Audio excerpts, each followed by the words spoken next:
Hello, how are you? All right, so this is what we want to come back and tell you today. You can just read. Want to just read it? We want to come back and keep you abreast.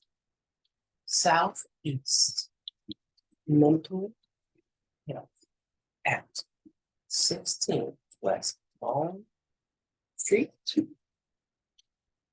Columbus, Ohio, 43215. All right? Has a wrongdoer named Wendy Williams. She is the chief operating officer, all right, for the entity. These are the facts. This is somewhat of an update to a notification that I've already provided to you out here in the community and the universe. And you must have the awareness. You must have the awareness of what is going on because what? You are, okay, a patient, right? Somewhere. If you're not, maybe one day you will be. And what is absolutely important is that you understand, right? You have rights. You are in charge of your own health care, all right? You are at the forefront. You are in control. That is why your health care provider and any approach to your care that they're taking must be what? Must be what? Let's see. We're learning this together. I just figured that we would play around with it while I kind of gave you some insight. All right. So your particular care, see if we can get a text box here. Should be what? You think our color is going to be here? Oh, let's see. Your particular care at all times should be.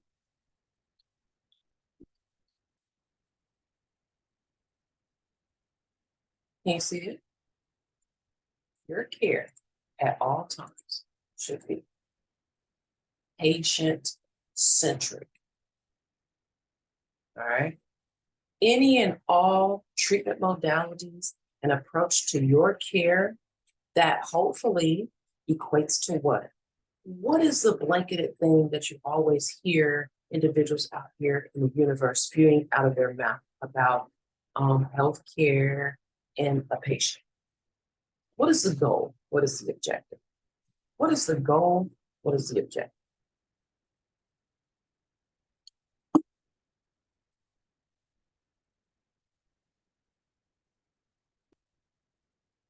Is the goal, objective of healthcare with respect to a patient.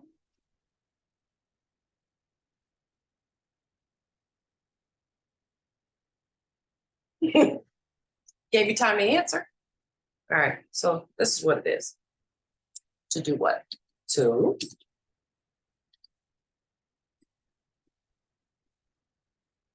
right?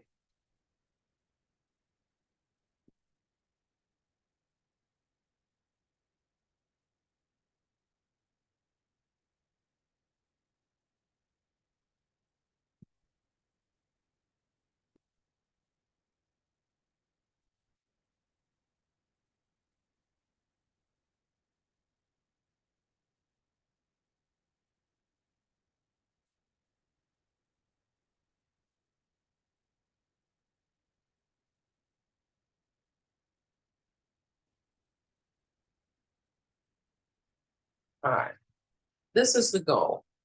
This is the overall goal, and this is what you most often will hear. Why is it that like red? But okay. Yeah, you will most often hear um, folks in the healthcare world talking about.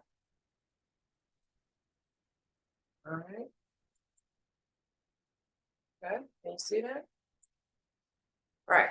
The objective and the goal of most healthcare practitioners and key players in what oftentimes is identified as an interprofessional team of people.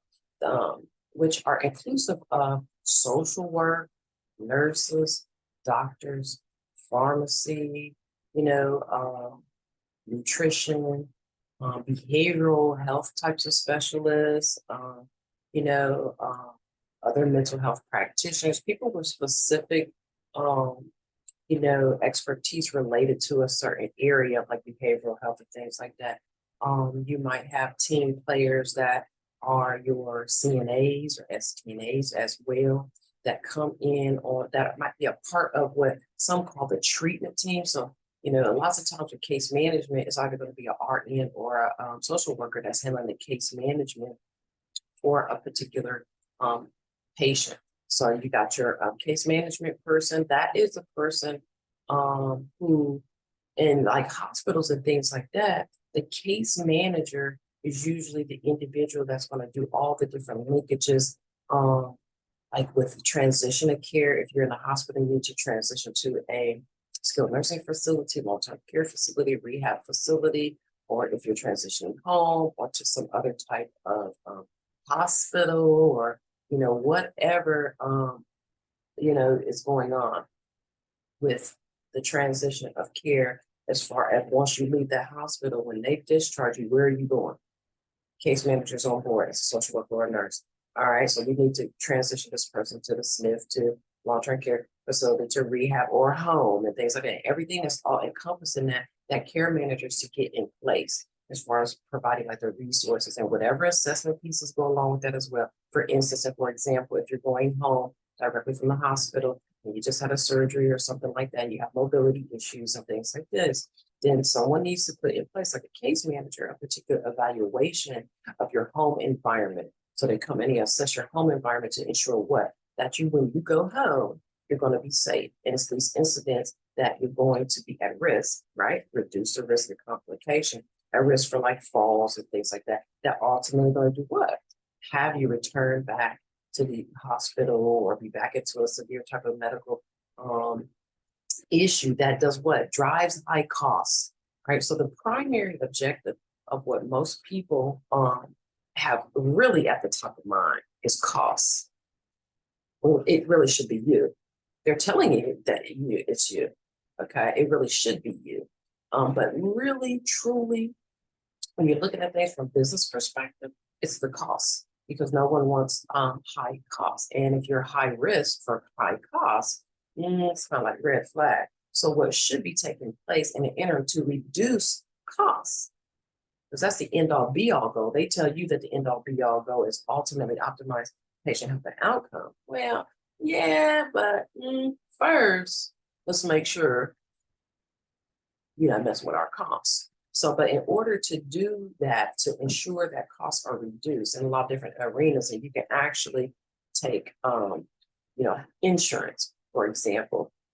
Definitely the push is to always keep an eye on what population or what people that are covered under your insurance policy are high cost. So there's always a high risk cost assessment being done behind the scenes, just because you did not know, if you are a patient, on the services that you're receiving. All right. So there's always somebody behind the scenes looking at the medical necessity of whatever you're trying to do in your life. And that's usually a utilization management nurse behind the scenes with that.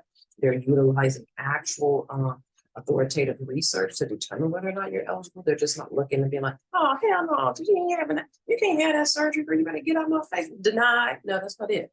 They're utilizing like interqual and Milliman to validate or rationalize why they're making a decision that they're making, whether it is approval or denial based on whatever you're submitting. Do you want to have a surgery? If it's elective, has your doctor been able to demonstrate in documentation and otherwise that it's a necessity? It has to be a medical necessity in order for the insurance to cover. So it's a burden for the physician, the practitioner, to be able to prove that, not you. They need to be able to prove that. They in your face like, yeah, what we recommend is that you have this surgery because you need to have gastric bypass because your health is at risk and everything like this and that. Well, okay, then you need to validate and rationalize to the insurance company why I need that and why it's a medical necessity so that I can get it paid for, right? Anyway, we can get off and talk about this all daggone day, but that ain't really why I'm here. But I did want to let you know, because I'm about to tell you about Southeast mental health, all right? And how your rights and things like that are critical and very important. And I'm going to tell you about these people right here that's behind the scenes violating patient rights. Breaking news, Southeast Mental Health, 16 West Long Street, Columbus, Ohio, 43215, violating people's rights. Health and Human Services has the awareness, yes they do.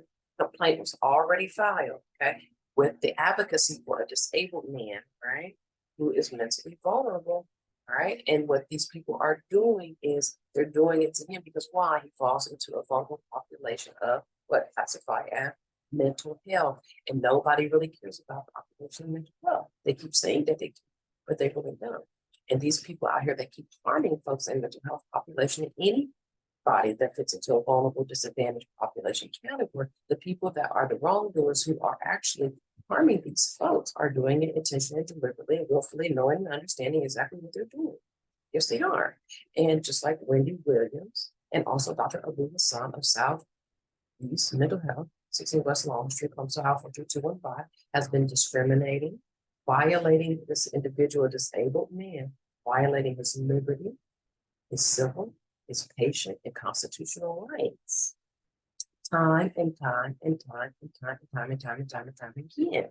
All right. And what they do is they get pissed when somebody is behind the scenes advocating for a person. Like we have been advocating for this particular disabled man. All right.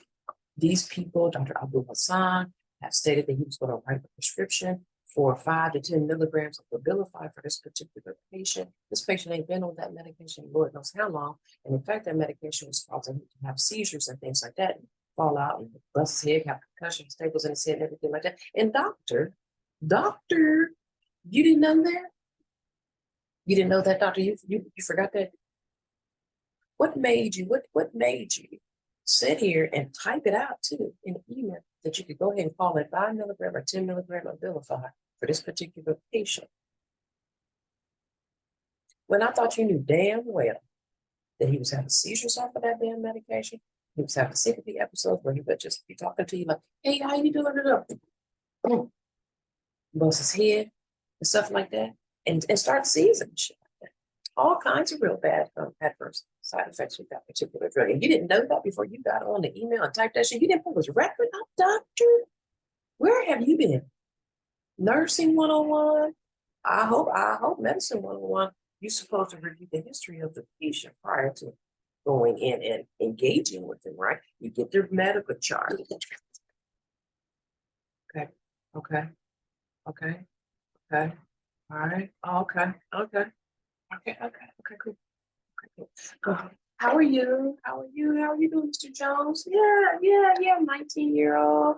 All right, African American male coming in with complaint of, a little bump of head injury and everything like that. You feeling kind of dizzy? What's going on? Okay, did you lose consciousness and everything like that? Oh, yes, I see it. It's a huge laceration in the back of your head. I feel like that's like, well, we'll get that cleaned up. We need to get that definitely cleaned out. We'll probably just get some little staples going on there, everything like that. Let me take a look at your vitals and everything like that. Yeah, okay. Ooh. Okay, so I know I got the right patient and everything like that because I viewed the record and all that. Like, and I'm talking to you like, hey, Mr. Jones, I recognize your face and everything like that. Now, if this person was in the hospital, of course, the nurses and all that would have already identified the person, checking everything and having them say, hey, can you tell me your name and date of birth? And they might go a little bit further and say, do you know what today is? Do you know where you are? You know if some neurological is going to happen. All right. So this particular patient, Dr. ABUL HASAN, he doesn't even know who the fuck his patients are. He's about to sit up here and just write some prescription for somebody, and that causes them an adverse health reaction. And he doesn't have the full awareness of this. Now, if this person didn't have an advocate and someone who knew this already, like, why are you? That person's medication would have been called into the pharmacy. They would have picked it up. They ain't paying no attention, shit. They're just thinking like, doctor knows best. Go get the script. Like the pharmacy, they're just like, all right, what's your name? First and last name, date of birth. Okay, got one for you. They go over and get the one. Then they come over and say, any questions? They don't necessarily come over and say, hey, okay, what we have for you is Wellbutrin, 150 milligrams of the doctor's got you taking that, once a day. Okay, they wrote it that to take it in the evening and things like that. Is that how you used to do it? You take it in the evening, or or do you take it in the morning? I don't know. He wrote it that way, but whatever. Is that okay? Is that what you're supposed to have? Wellbutrin 150 milligram once a day. They don't do that. It's just like, oh, we got one for you. Okay. Boom. Any questions? Nobody ever asks them no questions, no shit like that. I mean, stop doing that, patient. You need to ask them fucking questions. You say, hey, yeah, any black box warnings on this shit? Mhm. Anything that really I need to be aware of relative to fatality potential and things like that. That I'm not about to sit here and read all these little tiny words and bullshit like that. I mean, let me know up front in the big red bold letters on what the fuck is going on. Okay. All right. But anyhow, I'm getting off into something else. I'm coming on here to tell you that the objective of healthcare, if you're really doing the right thing for the right reason, and you really are trying to help patients and help people, period, is to promote health and wellness, reduce risk of complications, right? What I say, educate, link to community and other supportive resources in efforts to ultimately optimize patient health outcomes. And that is determined by who defines the optimization part of it. How can you measure that? How can you measure that you have actually optimized a patient's health outcome? Okay. First of all, it is up to the patient to identify what in their own life equates to a better quality of life for them and things like that. What do they want to do? How do they feel they're able to put in place some goals and things like that that are measurable in some type of a sense to where we can begin on the back end as professionals and practitioners and stuff like that, evaluate whether those goals that the patient themselves identify that they felt would help them in their life, make their life better with respect to health and things like that. And also their social determinants and everything like that that are often unmet. And that is absolutely the missing link to everything. You'll never, ever, ever optimize a patient health outcomes without addressing social determinants and those social determinants that remain unmet with that particular patient. You'll never ever optimize their health outcomes. Okay. And I'm telling you now, I'm telling you right now, that mother ever is not real. Right. The shit out here is not real that people are doing. But they're pretending with things like that to really care. All right. So you got to talk to the patient. You have to do a true individualized assessment of the patient needs.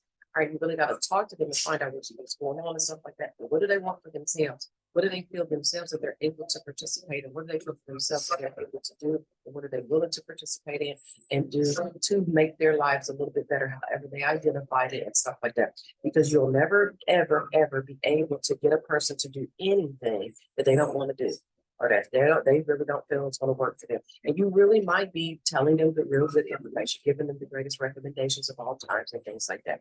But if somebody's not going to do it, they're not going to do it. Point right here, you can talk to your blue in the face, going to keep going in one ear and out the other. You have to allow the patient to be at the forefront of their own care. You have to. And here's the reason why patient-centric is very, very important. And also, you must include anybody that is in their life that's been identified as a caregiver or something like that. You have to include them. You have to include the people that are there on a daily basis, or a regular routine basis with a particular person, and have had to intervene and help them, and they kind of notice and watch certain things within the regular type of the person, and you can take their recommendations on what they feel if you're a practitioner, you can take their recommendations on what they may feel might be beneficial to a particular person, but yet it's still, you cannot incorporate whatever that person as a caregiver is saying is best for that person either. What they recognize as being best for that person, you cannot incorporate that into somebody's individualized care plan, because that person, that individual, that patient that you're talking about, the one that you're trying to promote the health and wellness, reduce risk of complication, educate, link the community, and supportive and other supportive linkages and resources, stuff like that, in efforts to optimize their patient outcome. You can listen and you can try to encourage and say, hey, your mother was saying that she noticed how lots of times when you get out, you go play basketball, or you go to the Y and swim, and your socialization with some of your friends from back in the days and things like that, how that really just perks up your mood, and it helps you, kind of combat some of the depressive episodes and things like that that you have been telling us about. How do you feel about that?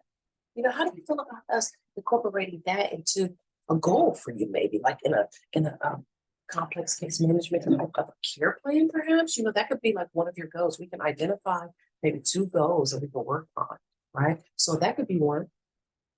Exercise, the exercise regimen in, you're going to go to the Y and or the basketball court or swimming, be very specific and say, and what we're going to do is we're going to come back and kind of see, we're going to set a deadline date for just like 4 weeks from now.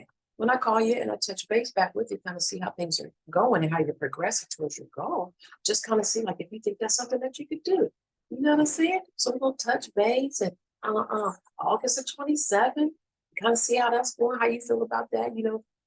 Did you meet any barriers? Was there some type of barrier in there that we can help you, help you with? Transportation? Yeah, there was, I was getting ready to go to the Y on Saturday, but car broke down. I didn't have any money, wasn't able to catch the bus or anything like that. So I really don't know, but I wasn't able to do it. You know what I'm saying? So I just stay at home and everything like that, and then say the practitioner, the nurse or doctor, whoever, their role is to come in and try to find a community resource themselves for the person and or put in a consult or referral to someone who can, all right, find that resource. So what we got for you is we got you a few free bus passes for the next couple of months and stuff like that. So if that ever happens again, then perhaps, you can jump on the bus with those if you like to. We also got an application here for paratransit, and that will link you with the public transportation, system that's available in your state. Once they approve you for that, then you can utilize that as well, and then you got to follow the rules and the regulations of scheduling for them to come and pick you up and whatever that might entail. But, and hopefully that will be no cost to you or sort of sliding fee scale. And something that is affordable, we will ensure occurs for you as well. There's certain things that people need to be doing and they're really not doing out here in the real world. And when you begin to see it, like how I begin to see it, I'm going to call you on it and say, hey, that's not what we're supposed to be doing here.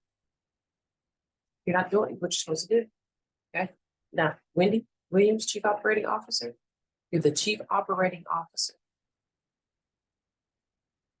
I don't believe you're qualified. You actually need to terminate immediately. All right, so the process is at Southeast Mental Health, 16 West Long Street, Columbus, Ohio, 43215. All right, they're ineffective and they're inefficient. Right, and also they're posing increased risk to patients, the actions and the behaviors. All right, they are placing patients at risk more so than reducing risk. Right, they're placing them at risk for high, severe types of complications that can injure them and or even result in fatality. All right, this is absolutely true. It's unacceptable, and that is why we're bringing the awareness on the news. Right, this place is in Columbus, Ohio. All these entities and agencies that exist out here that say, "Hey, let us know what's going on, and we will surely, intervene, investigate, and try to find some type of resolution or remedy and things like that." Each and every one of them have the absolute awareness of Southeast Mental Health, 16 West Long Street, Columbus, Ohio, 43215, and have had the awareness for quite some time, because this has been an ongoing issue in battle back and forth for Southeast with many, many, many different instances that I have had to bring to their attention time and time and time again. All right, that is outside of standards of care, it's outside of clinical guidelines. All right, it is an absolute opposite of what evidence-based practice states that practitioners and health providers and things like that are supposed to be focused on. Okay, and there is a push and a move more toward patient-centric care. It is the responsibility of individuals in the healthcare field offering services and things like that to always be abreast of what is current. All right, whatever's going on with health. All right, health reform, health politics, health news, what is current, what's going on, evidence-based practice, what is the most recent research telling us about what ultimately equates to the optimization of patient health outcomes. All right, it is their responsibility to stay abreast of that. And I'm telling you now, I'm telling you right now, Southeast Mental Health, 16 West Long Street, Columbus, Ohio, 43215. Those motherfuckers are not real. You can believe it or not. You better believe it. They're not real. Okay? They're not real. They're not really. upholding what they're supposed to be doing as far as what their mission and vision statement outlines. What they have on their website is a complete and absolute bold-faced lie. They absolutely do not have any individualized care plan or therapeutic care plan or nothing like that for those patients over there. Okay, and anybody wanting to go look at it and investigate can go and just random say, listen, on-site audit here. Pop up unannounced. Ain't got no time to prepare. Got no time. If they don't have no time, you know, you can't backtrack on the shit like that. Go back and document and all that shit like that. Too late. Too late, motherfucker. Too late. Pop up on up over there. Okay. Pop up on the scene like bloop. How you doing, young lady in the Health Information Technology Office? Records lady. Could you pull me about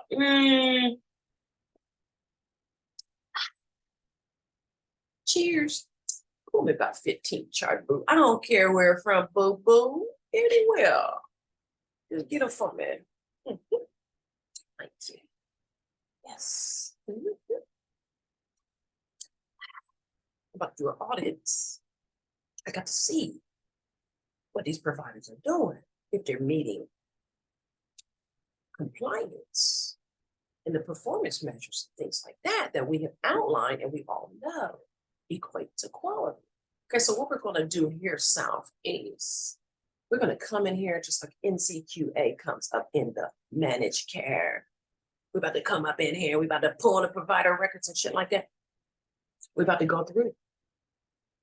And we're about to look. We have certain measures. We know what equates to quality based on even specific chronic health condition and things like that. We absolutely do. We know about, hey, it's a hypertension patient right here. Let's pull out controlling high blood pressure and the specifications outlined by NCQA that says, listen, we need to ensure that all these types of things are in this particular record of the patient that has a diagnosis of hypertension. We want to make sure that the provider is doing what we ask them to do. All right, where evidence-based research demonstrates that if we do X, Y, Z for the patient, 9 times out of 10, it's a high likelihood, all right, that it's in motion with what is the goal? Promotion of health and wellness, reduction of risk and risk of incidence of complication. All right. Yeah, there's actually like say complex case management. You really do have to ensure that if people are participating in a complex case management type of a program, it's an absolute requirement that you are to be addressing their social determinants, and you need to identify whether or not those are unmet, and we've got to do something about it. All right. Lots of times what I'm finding is some of these people that are working in these roles at managed care companies and things like that, like the nurses and all the case management, stuff like that, some of them are just making up lies, okay? Bold-faced lies, they're copy pasting and stuff like that. And these care plans and things like that aren't a bit more individualized whatsoever, right? And so, or they're saying that they're outreaching patients and things like that within a 30-day turnaround time to kind of see how they're progressing on the goals and things that they set within a care plan, and they're actually not. They're calling and letting the fucking phone ring one time and hanging up, not giving nobody a chance to even answer, half-assing and stuff like that. I'm telling you, all right? Or, you know, you're supposed to call people when they're in the hospital, stuff like that, and the person's participating in the case management thing, which NCQA is might pull a record or something like that. You're really supposed to be calling that hospital and collaborating with whoever the discharge planner or care manager, case manager is with the hospital, just to ensure everybody is on the same page with the care of the patient and nobody drops the ball and stuff like that. So you're supposed to give a call to the hospital. You says, hey, what's anticipated discharge day? Hey, what's going on with the patient? Everything like that. Keep me abreast of what's going on. Oh, okay. Oh, the medications change. Oh, okay. So then that way, we know this medication will stop. This medication was added. This medication is going to continue when they get out and all that. So there's the medication reconciliation piece that actually on the back end as a medical record auditor or something like that, we go in and we're going to say, hey, this person was in the hospital from this time to this time. Let me see if I got that record. Let me see. All right. Did the practitioner, the primary care practitioner, the PA, the PCP, or the NP, the one that's managing the care, did they go back in post-hospitalization and have an office visit, a follow-up post-hospitalization office visit with this particular patient? Okay, they documented it in the record. All right, did they document that they reconciled the medications? Because we need to make sure we're all on the same page. If the hospital took them off or something here, I can't still have that something on my medication list as well. I have to look, I have to know. Okay, this is the course of treatment went on in the hospital. Okay, they stopped it. They stopped, they added that. Okay, let me update my med list for the patient. Okay, we're on the same page. Because what does that do? That reduces the risk of incidence of complication for the patient by having 2 blood pressure medications on board or something like that. All right, and drop their blood pressure way fucking down, and they pass out, and hit the head and shit like that. Okay, this is the stuff that happens. Like, stop acting so dumb. I'm telling you. And so this is why we're not going to tolerate your shit at all on the wrongdoer. Okay, see, this is about Southeast mental health. What they did was they picked the wrong person's loved one to fuck with, because they didn't know that this particular person's loved one already had an expert on the team that knows about all this stuff. And actually it's very, very diverse and well-rounded in a lot of different areas. And this chief operating officer, Wendy Williams, is not a bit more, okay, any type of business profession. But you know, this nurse has an MBA in business too. And I continue right off. Wendy Williams, chief operating officer at Southeast Mental Health Needs Fiber. See, that's a complication, the issue that a lot of people have too. They think, oh, just because somebody's a nurse or whatever, that's all they know, and that's all they fucking focus on, and all this type of shit like that. Well, no, boo-boo. Okay.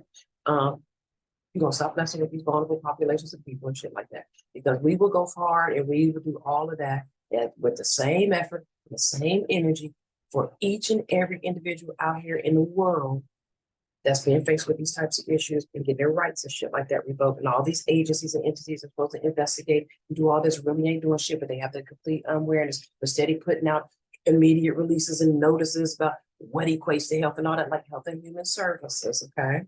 They actually do have complaints about Southeast. Actually, most recently, there was a discrimination complaint put into Health and Human Services, okay?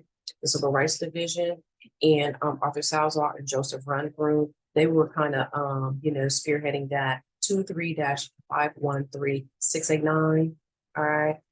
And it was in relation to Southeast mental health and some things that they were trying to do post alternate complaints that had been filed against them, because it's been an ongoing, having to get in their ass and keep them on task with the different things that they keep doing in what violation of standards of care and clinical practice, and moving in the total opposite direction of where evidence-based research is, and what evidence-based research is absolutely stating and showing and illustrating time and time again what works, what is effective, what is efficient, what actually reduces costs or things like that for everybody and everything like that. And it promotes and optimizes patient health outcomes. Southeast is doing the total opposite. So that's why everybody out here in the universe has to have the awareness. The medical community has to have the awareness. The nursing practice community has to have the awareness. You patient and community, you have to have the awareness. Anybody that is at the fundamental level, which is where the policies and the legislatures and the laws and all these types of things lie. Where's the basis of all of this, and where does it really matter? You have to have the awareness. Here's the reason why you got breaking news, okay? We're sick of it, we're tired of it, your fucking time is up, and we ain't playing, okay? And we come on here, we talking about something very serious, and I might put a little comedic twist and shit like that on it, because you gotta laugh to keep from motherfucking crying when you see the shit, okay? Because it will downright piss you off. If you are truly someone who cares about your patients, or cares about people in general, or your loved one that you're taking care of or something like that, or yourself, you better pay attention. Southeast Mental Health, 16 West Long Street, Columbus, Ohio, 43215 is a wrongdoer. Honey, let me tell you, these people are actually billing Medicare, all right, for services that have not been written. This is why they're pissed. This is the why. The why. Well, why, if somebody's asking, like, well, why would they be so pissed that they would discriminate against a man, a disabled man that's mentally vulnerable? I mean, why are they doing it? Because that's what people do. When you call them on the carpet, you put them on task for the shit that they're doing, that's wrong. They get defenses and they get pissed off and they get mad and they retaliate. They all do it. They do it in every arena. Anybody, doesn't matter. It can be employment, it could be, landlord, tenant situations, this type of shit, healthcare situations, all that. When you start questioning it or, asking for clarification, why are you doing X, Y, Z? The standards say that you're not supposed to do this. Even your policy and procedures and protocols and guidelines and specifications are saying that it's not supposed to go this way. That's what you wrote. That's what you said. But yet you're doing the complete opposite, or you're tweaking it and revising whatever you said was supposed to be. And I mean, I don't get it. When you start calling those things out and putting people on task, and then when you begin to tell them, all right, well, I'm gonna give you some free education, I'm gonna give you some free consultation. What you really should be doing is XYZ. I had to actually give HHS, civil rights investigator, a copy of their very own immediate release with respect to telehealth community, telehealth services, and the non-discrimination of telehealth services for people and ESL, English as second language, folks and stuff like that, because they didn't know. They didn't even know. This is your own fucking release, immediate release that you have here. And you're doing an investigation of discrimination where Southeast Mental Health actually did try to revoke the right of a person to access health via telehealth services, which they have been accessing for a very, very long time.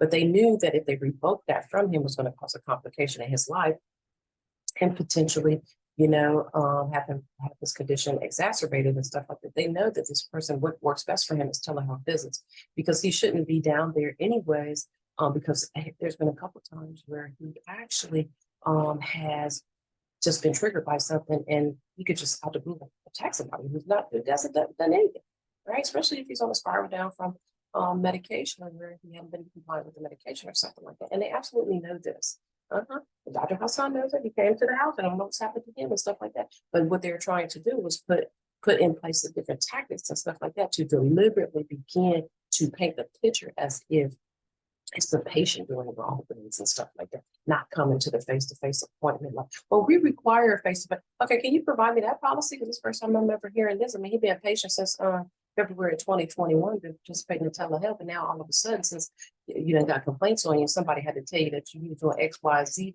wrong and shit like that. Now all of a sudden you can't, and you gotta make him come down and you gotta do all this and all this. And I mean, what's really going on? It's retaliation, right? You don't have case management services. None of them. All they want to do is take you to the damn free store and shit like that, and the free clothing place where they don't have anything but DDP stained stuff and strings hanging out and all that type of stuff, broken amenities, shit like that, broken decor. The kid done colored all on it. It still got all the crud. It's dirty. It's nasty. You don't know if booger is on it or whatever. Like, that's the type of shit that they do. Yeah, give you a candle that's already burnt all the way down. Like, that is so fucking, I'm just like, is this a movie? Y'all call this resources? What y'all doing with all that motherfucking grant money? What you doing with all that grant money? We're supposed to be serving these populations of people, supposed to be giving community resources and supportive linkages and shit like that. What are y'all doing with it? Okay, you sitting up here printing off something called a damn street card. You done printed it off, but the last 2 digits is cut off. Like, y'all don't even know. This is what these populations of people going through. And I'm telling you right now, half of them don't have an advocate, right? So what you have to do is go out here in the community and actually talk to the people that this particular place, Southeast Mental Health, is actually serving. They're gonna have a lot of complaints. They're gonna have a lot of complaints. But then when one of these patients go up in there and start going off on them and stuff like that, bitch, why the fuck you doing? Because I'm telling you, this particular population don't get no fucks. Don't get no fucks. They're gonna go up in there and they're like, excuse me, don't you see me standing here? Because I'm telling you, these people are very, very disrespectful at Southeast Mental Health. We have been down there before, and the workers are very rude and they're very nasty to the pet population of people, mental health population of people. They don't talk to them with any type of respect. They're rude, nasty, very bossy and controlling and things like that. Why? Because they feel that they're less than. And they just want to talk down to them, bossing around. You can get over there, I mean, get behind the line. It's very nasty and rude stuff, and it's deliberate, and it's on purpose, and it's gonna stop. All right, so we got to get eyes on them. Yes, we do. All right, so and at very minimum, I mean, we've been complaining on them for a very long time. They don't even answer the fucking phone. Okay, they got their damn receptionist doesn't even answer the phone. It goes to voicemail, which is full all the time. You could probably call there now and that'll happen. 614-225-0990. Check it out for your damn self. Okay. Go on their reviews. Go on their Google reviews. Southeast Mental Health, Columbus, Ohio, 16 West Long Street. Go on their Google reviews. There was a whole practitioner, was like a therapist, no, or a community person, like a social worker or something like that. Took their client down there, was just, supporting their client, going along with them and stuff like that, a support person.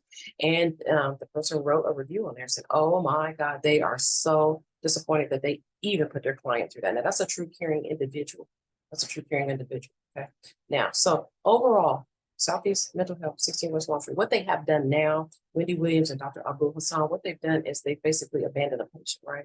So basically, because this particular disabled man filed a discriminatory complaint with HHS, I already gave you the number for that, and then also reported them for billing for services not rendered to Medicare.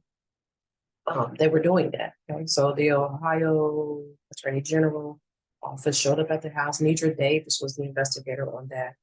They showed up at the house and they actually have all this long paper, and they were asking, like, do you know this person, that person, all these practitioners? Lots of them were not known, but they were billing for services like counseling services and case management. They never have provided him any case management, okay, nor counseling services whatsoever. So anybody can just go in, like I said, bring an auditor, okay, to do like a compliance audit, similar to what they do with NCQA, with managed care. Have somebody come in, have these performance measures and things like that outlined, and you start looking for specific things to see if they're upholding what they're supposed to be upholding the key factors that actually through evidence-based research equate to quality of care, things like that for these populations of people, for any patients.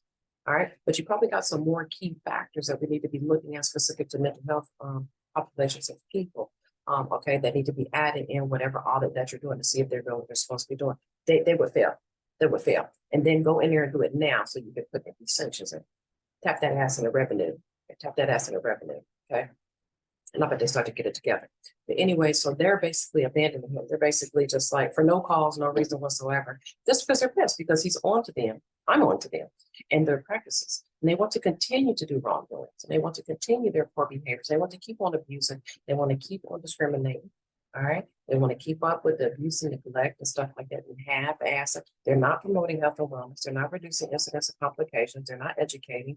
None of that. They will call it education when they just give them people a piece of paper called a street card. It will say, like, we gave them education and the resources because they just printed it out on that piece of paper and handed them a piece of paper that has like the last two digits of phone numbers and stuff like that cut off and all that. There's no counseling services here.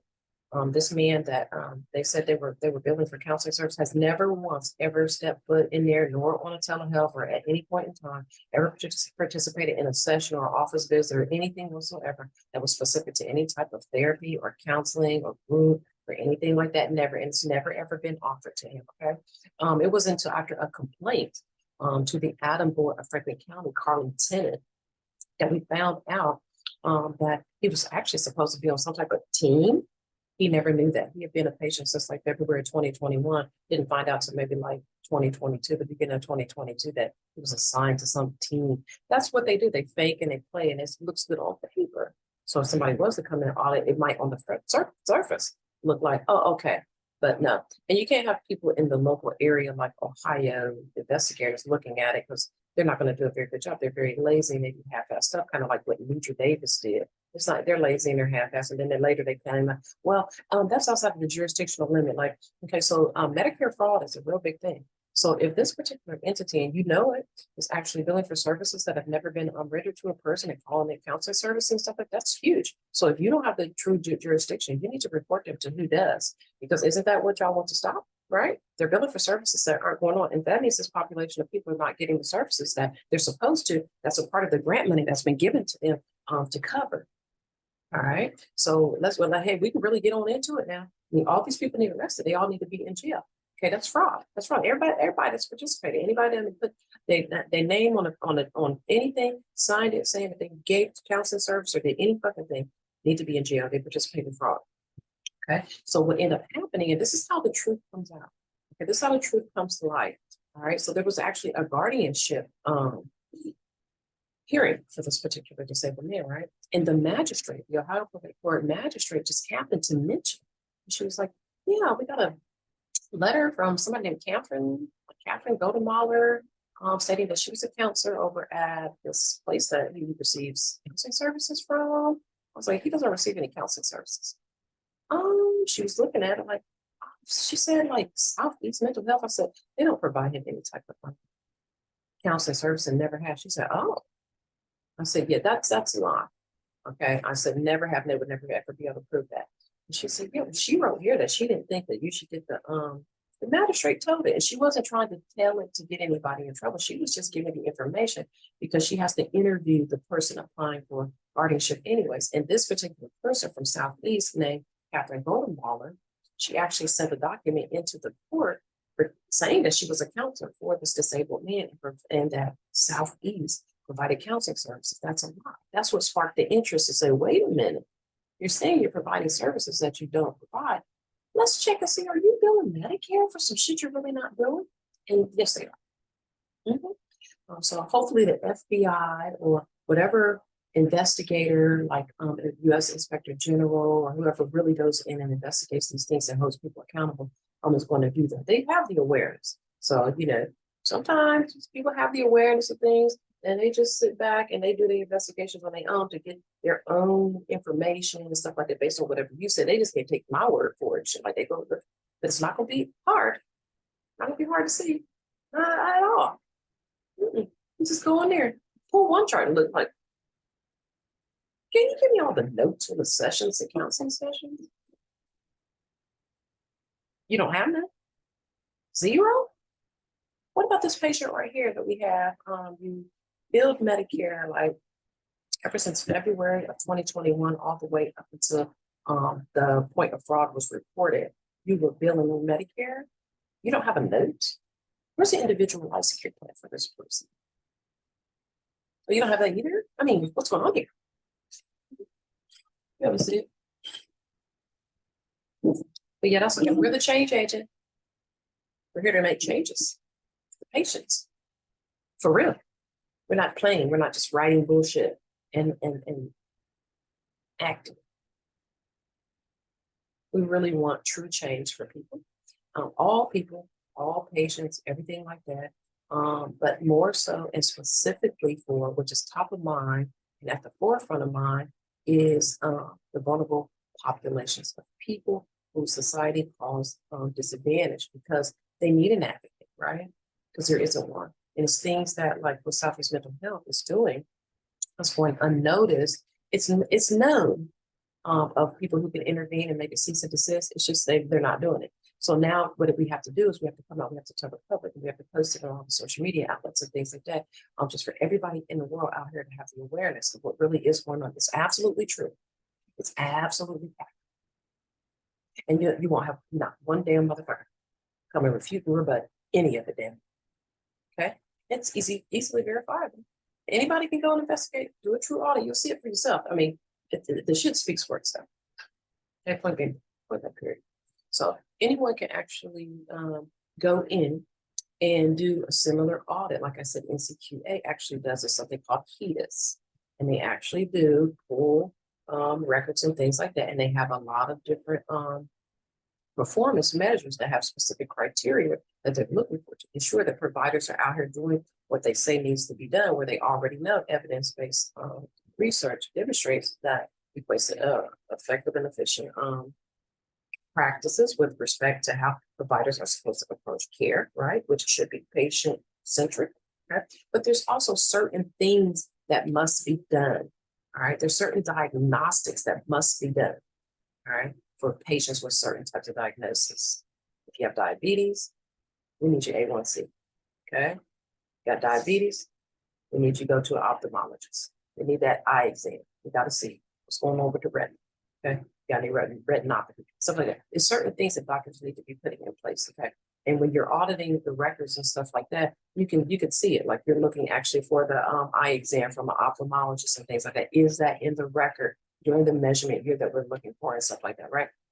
Okay, so when I tell you that I know what I'm talking about, I audit medical records as well as a HEDIS reviewer 3 and or quality management nurse 3 contract for certain insurance companies sometimes. And I've been doing it for a while.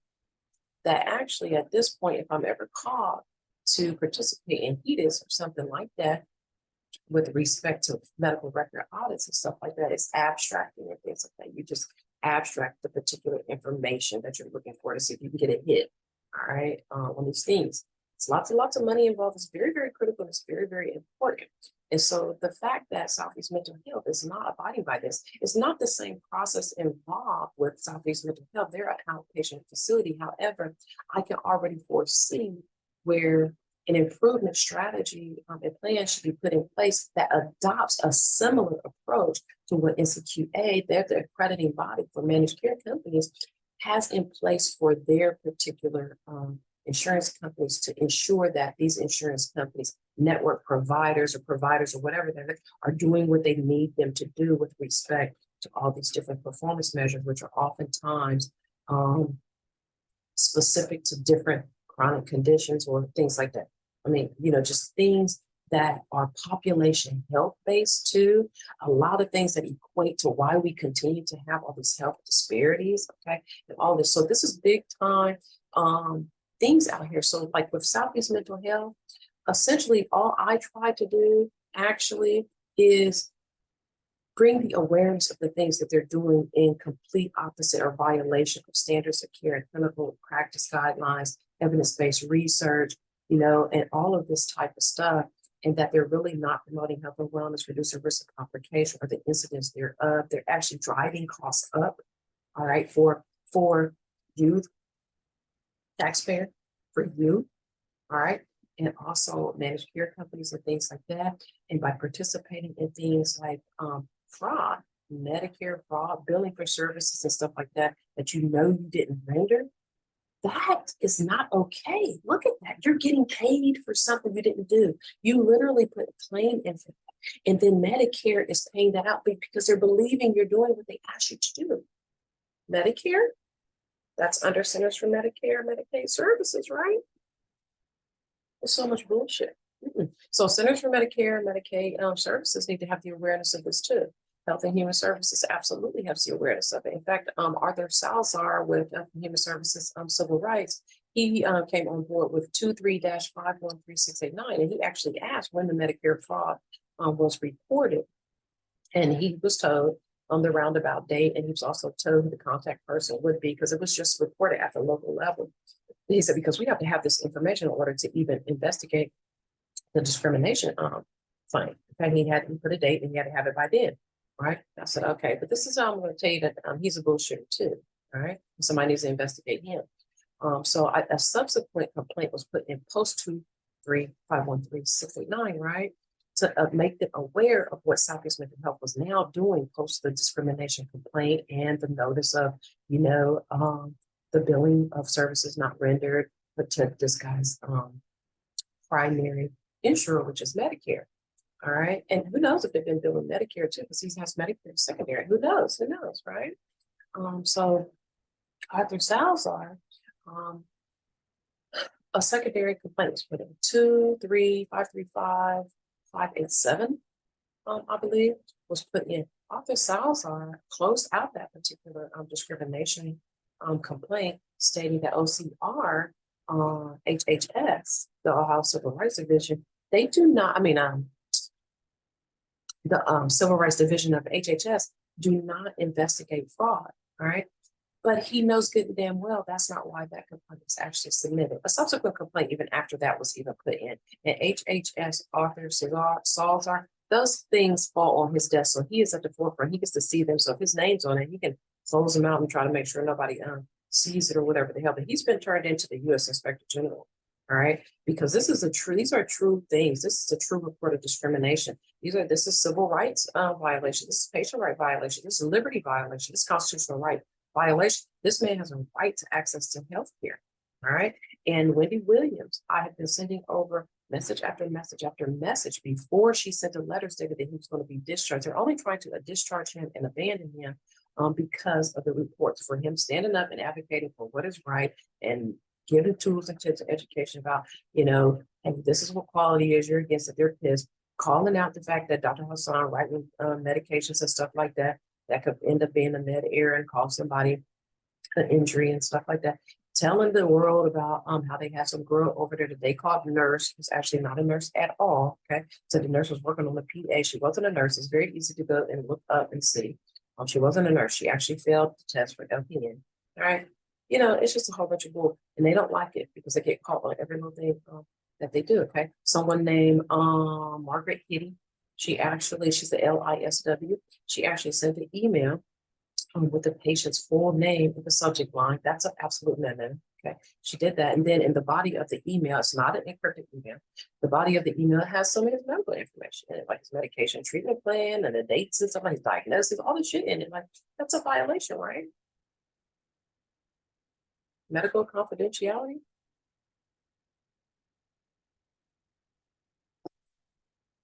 HIPAA, PHI. Margaret Hitty, LISW, was also turned into the social work board to someone named Rachel Randall or something like that, or Raquel Randall or whatever. And they don't do complete investigatory comprehensive investigations. I'm telling you that they do not. They don't even call nobody over the phone and get details, ask branching questions. They don't do anything. None of these people do. Deidre Davis with Ohio Attorney General didn't. None of them. And Arthur Salazar with HHS is lazy as hell. He doesn't want to look into anything. The discrimination complaint that was sent that he posts out, and he claimed that they don't investigate fraud. He knows good and damn well that's about discrimination. All right. And he also remembers that in the other case 2351369, he had actually requested information specific to fraud, or he would have been able to investigate that discriminatory complaint. Is what he said and what he wrote in his email. And we can put it up here and we can show the world. He said it. So why are you giving them about the fraud that they're committing with Medicare then? Okay? You said you couldn't even investigate that first case without that information about fraud. So then when you're notified of the subsequent retaliation that this person, this disabled, vulnerable man is having to endure, you're notified it's going on, then you don't want to deal with it. Okay. So that's Health and Human Services. That's Arthur Salazar. All right. Yeah. So these people are out here acting like they're doing this, that, and the other, and they really care and they want to promote health and wellness and they really care about patient health outcomes and all that. Not all. It might not be, it's not the entity itself. It's probably not Health and Human Services itself. It's their employee. It's Arthur Salazar. Okay. It's the employee. They need to be taking closer looks at their employees that are lazy and incompetent and disorganized and shit like that, right? So Arthur Salazar, he probably needs terminated too. I mean, I don't know. But these people are not doing what they're supposed to do. And these top agencies, these employers of these individuals need to take action and get rid of their ass now. Okay. All right. So there's that on that. So Southeast Mental Health. All right. I already told you, bill of Medicare for services not rendered. They don't have these services. They don't have individualized care plans and shit like that. You can easily go and pull whatever they're calling individualized care plans, and you'll see it's all copy paste. You'll be able to see that nothing really is individualized about a person's real specific individualized circumstances, situations in their life and what they're faced with and what their barriers are and all that. You'll be able to see it. You'll be able to see it. These people don't know what they're doing. Okay. All right. So when they fire Wendy Williams, Chief Operating Officer over there, they can go ahead and give me a call and I'll step in and I'll take care of it. I got an MBA and I know all this shit backwards and forwards and I get that shit in order. Anybody want to call me? You're going to have to pay me now. I got the tools, tips of education. I got all the tips. I'm an expert. You better trust and believe that I'm an absolute expert. So if they want consulting services or anybody wants any type of consulting services, or you want some type of a quality improvement plan put in place for your damn business and that your employees that you hired got in these roles and they're not qualified for, if you want a true improvement plan in place, give a sister a call. Give a sister a call. Okay. And I might look like this or whatever when I'm at home, but I clean up nice. I'm very professional. Very matter of fact, professionally aggressive in some instances because it's absolutely necessary to be sometimes, all right? Because that's the only way you get shit in order, period. And people don't like individuals like that. They get mad. Because somebody telling you to take a look in the mirror at the shit you're doing and evaluate. Go back to the table. This is not working. It's not working. Get back to the table, revamp it, get some people in here doing the collaborations and stuff like that. All y'all get together and brainstorm on some things. All right. We got to get this together right now. Right. We need to really do a true assessment. Right. So that's what takes place initially when you begin to put a quality improvement in place. Assessment has to be done. So somewhat of a small study of that, right? So you have to do a survey of the employees and all those people that are at the entity and see what's going on. You got to ask some questions. You got to figure out what's going on. It might include, them handwriting out. So it's more like a qualitative type of thing. You got to do interview, face-to-face interview, see what's going on, right? Those types of things. Right? You got to put in all these types of things that allow people to keep their anonymity and all this. It's a lot. I can come and do it for you. You don't have to pay me. They need it. They're number one. They need it. You have to go and you have to sit with even the patients, even the mental health patients and things, the consumers of the services and things like that from a patient satisfaction, perspective. What's really going on here? Are you happy with your casework? Are you happy with, your doctor? Are you happy with the services? Okay. Does a street card work for you? There's these resources and things like that they're giving you out. Is that working for you? No, I can't figure it out because every time I pick this phone up, I got the paper and I can't figure the last two digits. I'll be like 0, 1, 5, 7, maybe 7, 0. You think it's 7, 0 mode? I don't know. We ain't gonna get no food today. Yes, we gotta go to the food pantry and get all the bread we want. We're both diabetics. They do got cupcakes. Maybe they'll let us get all those cupcakes with all that icing on it. Want to go, Mom? Let's go. Yeah, well, they do give out fruit juice that's hard as rocks, and Slim Jims is like tree twigs and it's hard and stale. Want to go there? Or you want to go get a jacket? We need a coat. Maybe we could go down to that free store, Parsons in Columbus, Ohio. Oh my God, it stinks so bad in there, I know some of those clothes have pee and dookie stain. I was going to get something for the grandbaby, but I've seen last time how they had to spit up stain still on it. Did you see that, Margaret? Hey, Margaret, come over here. We just talking about we might take a ride over there to the free store. Yeah, that one candle that you had that burned all the way down. We got a couple of smell goods out of it, didn't we? Huh? What's that? Yeah, that one blanket they gave us and everything like that. It hadn't been washed or folded or nothing. Shit, I was itching like a motherfucker. I think I had bed bug from that bitch. You knew.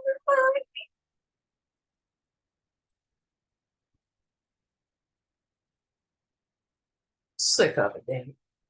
Now I've started my own LLC. It's an all service LLC. It's more of an advocacy, community resource advocacy type of thing. It's not really focused so much with nursing services at the forefront of what the goal is. The goal is more education, all right? So the nursing expertise is beneficial, right? Because we have the wherewithal. There's a couple of nurses. It's me and somebody else, right? So as nurses, we have the wherewithal to be able to undoubtedly provide education with respect to different health conditions and things like that, interventions and recommendations and things like that can potentially help people. I mean, really put in place a true individualized care plan, right? That does what? That more so focuses on unmet social determinants, okay? Because the unmet social determinants, right, is what is keeping people from having optimized health outcome. It really is. That's the missing link, period.